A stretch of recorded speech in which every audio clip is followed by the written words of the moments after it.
Welcome, brave soul. I am the forgotten storyteller. Before we begin, tap that like button if you dare, and drop a comment below telling me where in the world you're listening from. And if you make it to the end of this video, I hope to see you in the next story. I hope you're ready, because I am. Let's begin. The needle hummed, steady and hungry, its song like a wasp trapped inside the skin. You've felt it before, haven't you? That vibration, that almost comforting buzz that promises beauty, permanence, and just the faintest taste of pain. But what if that pain wasn't the end of the story? What if it was only the beginning?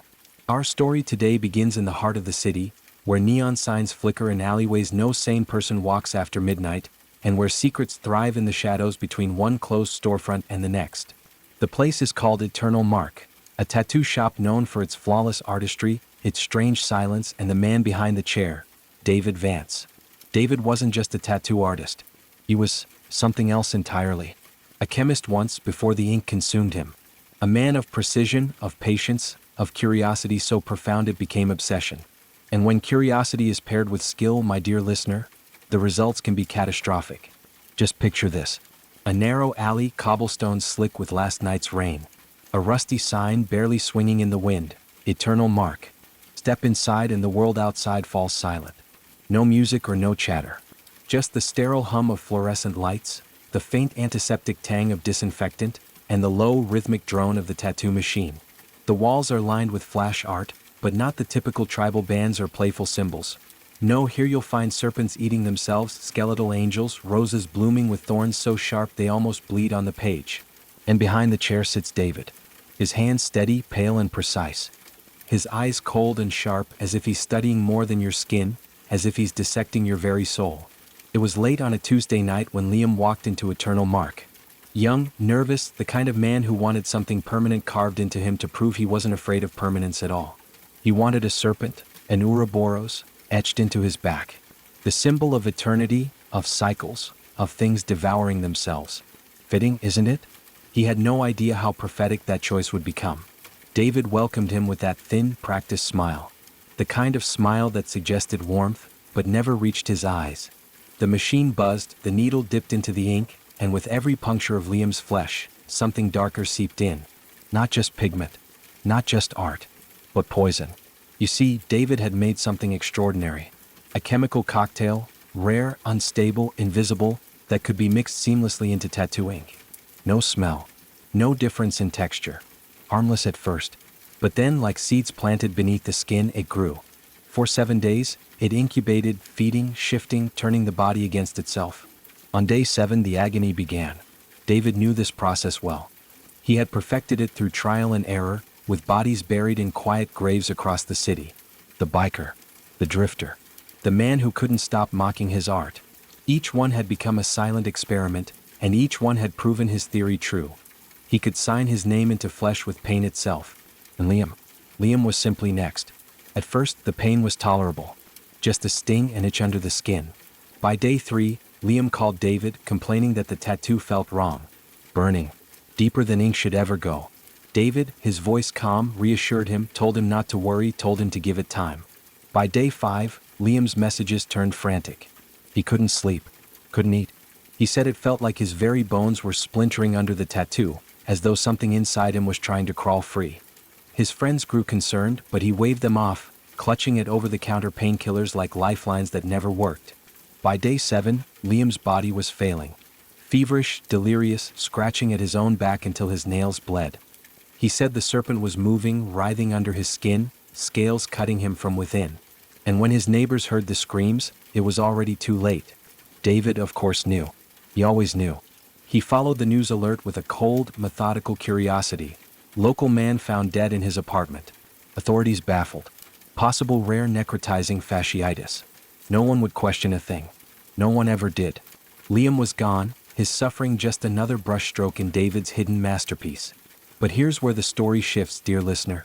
Here's where the ink runs darker than ever before. Because David wasn't finished. His collection had 7 victims. Liam made 8. And the next client, the next canvas, was already walking willingly toward their doom.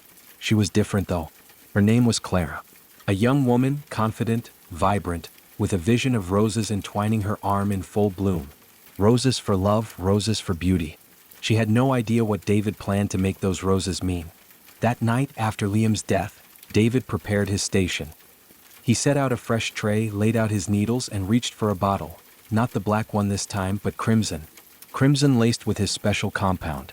Crimson that gleamed like liquid rubies under the dim light. He twisted the cap. No smell. Just silence. Just promise. He moved like a ritualist, every gesture precise. Wiping down the chair. Aligning the needles in a neat row. Setting out gauze and ointments he'd never need. His fingers lingered on the ink bottles. Ordinary black, blues, greens, yellows, all harmless. And then the one. The crimson. His masterpiece reborn. He held it to the light, watching it glow as if alive. Roses, yes. Roses would be perfect. Their petals soft, their thorns sharp. Beauty and agony entwined, just as he envisioned. And he thought of Clara, her laugh, her trust, her excitement. All of it would sour, twist, rot in 7 days. And David would watch from the shadows, unseen, untouched, as his art consumed her. But what David didn't know, what he could never anticipate, was that Clara wasn't just another victim. Far from it.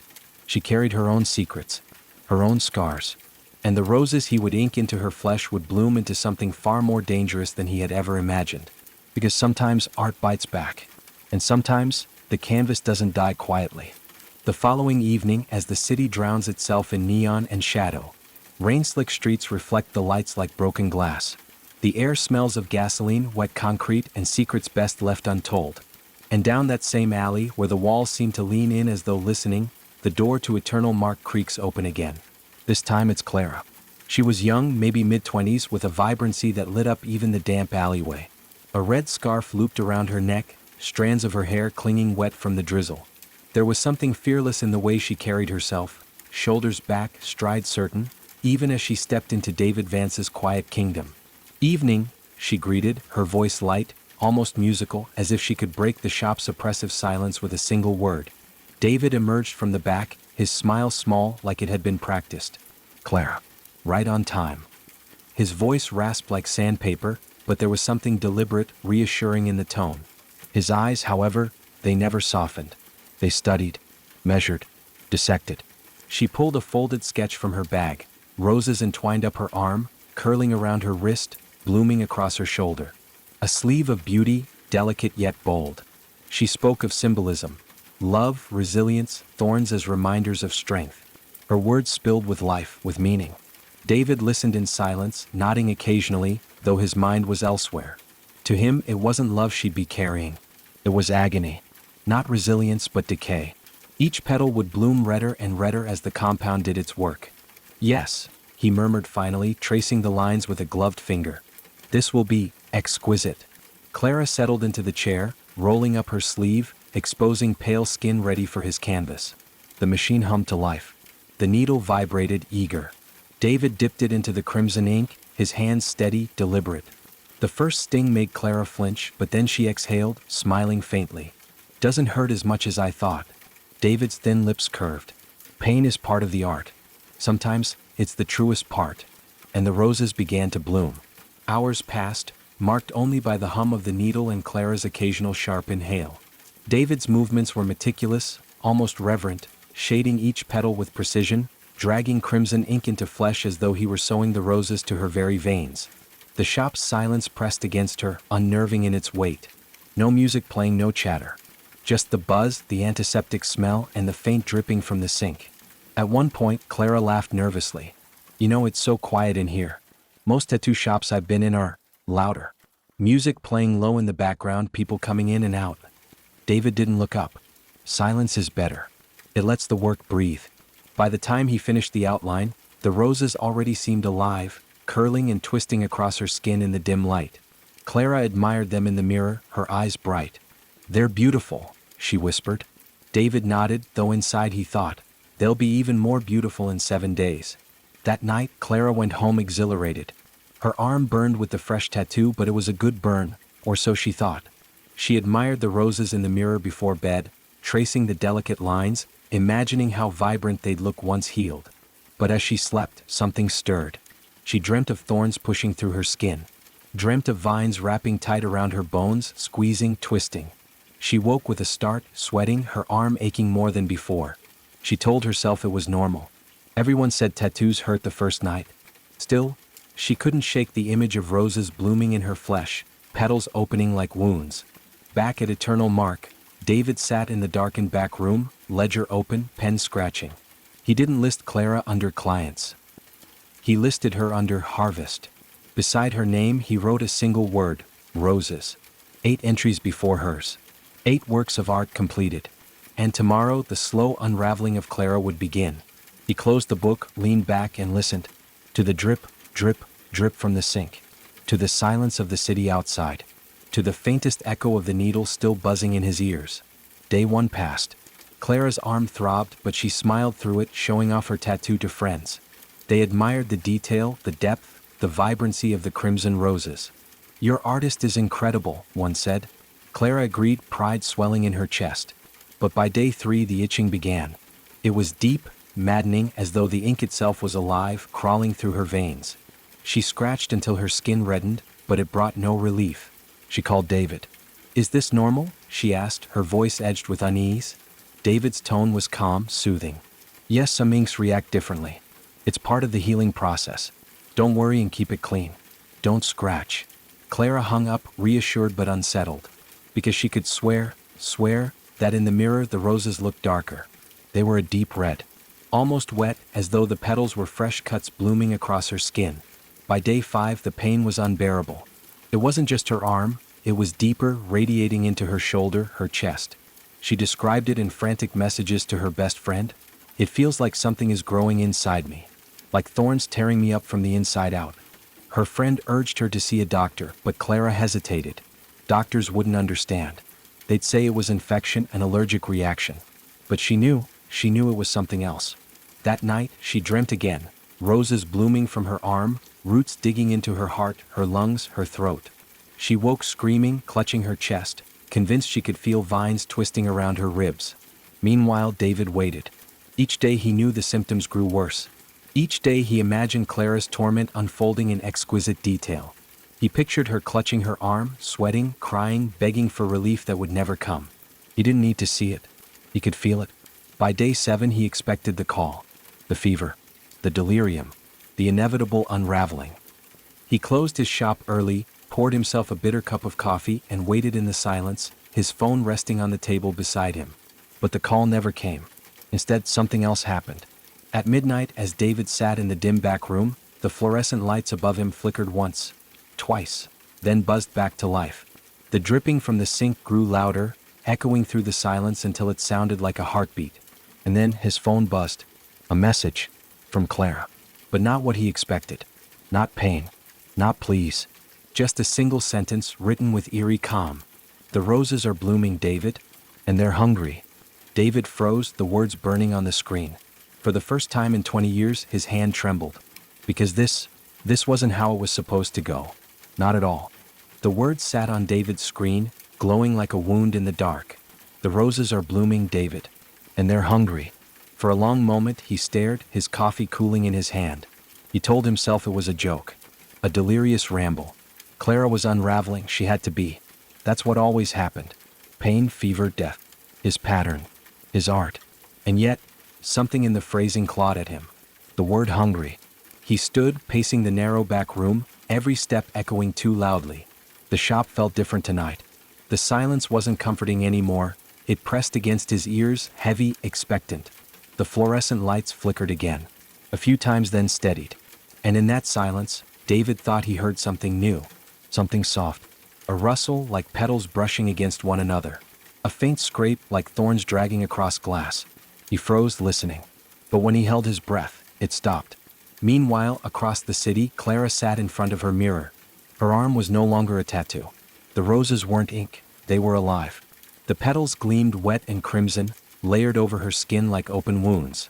Veins of dark green spread from the stems, curling beneath her flesh, wrapping up toward her shoulder, digging deep into her chest. And yet she wasn't afraid. She was entranced. When she pressed her fingers to the petals, they pulsed faintly like a heartbeat. The thorns beneath her skin shifted when she breathed, tightening, loosening, almost feeding. And in her reflection, the roses moved. Slowly but deliberately. Clara smiled. Beautiful. By day 10, David couldn't ignore it anymore. He hadn't heard from Clara again. No news of her death. No frantic calls from her friends. No obituary. Nothing. Just silence. And the silence was worse than screams. He couldn't stand not knowing. So he made a choice. He would visit her. Her apartment building loomed like a dark sentinel, bricks damp from rain. The hallway reeked of mildew and stale cigarettes as David climbed the stairs, each step groaning under his weight. He stopped outside her door listening, but he could not hear nothing. He knocked once, twice. The sound echoed through the hall, swallowed by silence. He reached for the knob and to his surprise, it turned. The door creaked open. The apartment was dark. Too dark. Curtains drawn, lights off. The only illumination came from the faint glow of the street lamp outside, casting thin stripes across the floor. The air smelled wrong. Sweet, cloying, almost floral, but tinged with iron. "Clara?" David whispered, his voice barely audible. No reply. He stepped inside. His eyes adjusted to the gloom. The apartment was unnervingly clean, everything in its place. Except for the mirror. It stood in the corner, tall and old, its surface fogged. And on the floor before it, something moved. Clara sat cross-legged, her back to him. Her arm was bare and David's breath caught in his throat. The roses were no longer confined to her skin. They had grown outward, blooming in thick, wet layers across her arm and shoulder, their petals twitching faintly as if breathing. Vines spiraled down her wrist, curling around her fingers, thorns piercing her flesh but drawing no blood. And when she turned to face him, oh, that face! Her eyes glowed faintly red, veins dark and branching across her cheeks like roots. Her lips curled into a smile too wide, too knowing. "David," she said softly, her voice layered with something else beneath, something deeper. "Your art is perfect. This is a tattoo to die for." David stumbled back, his composure fracturing for the first time in years. It isn't possible," he hissed. "You should be dying?" Clara interrupted, tilting her head. "I was at first, I felt it. The thorns, the fire. But then, something bloomed. Your ink doesn't kill, David. It feeds." Her roses writhed, petals opening wider, revealing not pollen but teeth, tiny needle-sharp teeth glistening in the dim light. The vines pulsed, tightening around her arm. "And now, David, so do I just like your ink, I need to feed." The vines lashed out, fast as snakes, coiling around David's wrist, his throat. He choked, clawing at them, feeling thorns pierce his flesh, burrow under his skin. They burned. Oh, how they burned. Clara rose, slow and graceful, the roses blooming higher, spreading across her chest, her neck. Each petal split open into a gaping maw, rows of teeth gnashing silently. "You wanted permanence," she whispered. "Control and eternity." She leaned close, her breath sweet and fetid all at once. "Now your art belongs to me." The vines plunged into David's skin, burrowing deep, dragging crimson ink through his veins. He screamed as roses bloomed across his arms, his chest, his face, tearing through him from the inside out. His body convulsed, writhing as petals tore his flesh apart, blossoming into a grotesque bouquet of blood and beauty. His final scream choked into silence as the roses consumed him. And when it was done, there was no David Vance. Only beautiful roses. Roses blooming wet and red across the floor, roots sinking into the walls, thorns biting into the foundation of the apartment itself. And Clara stood at the center, radiant, transformed. Not victim. Not canvas. But vessel. She looked into the mirror, her reflection grinning back with too many teeth. The roses whispered, rustled, writhed. She raised her hand, petals opening and closing like hungry mouths. "Beautiful," she whispered. The next morning, Eternal Mark remained dark.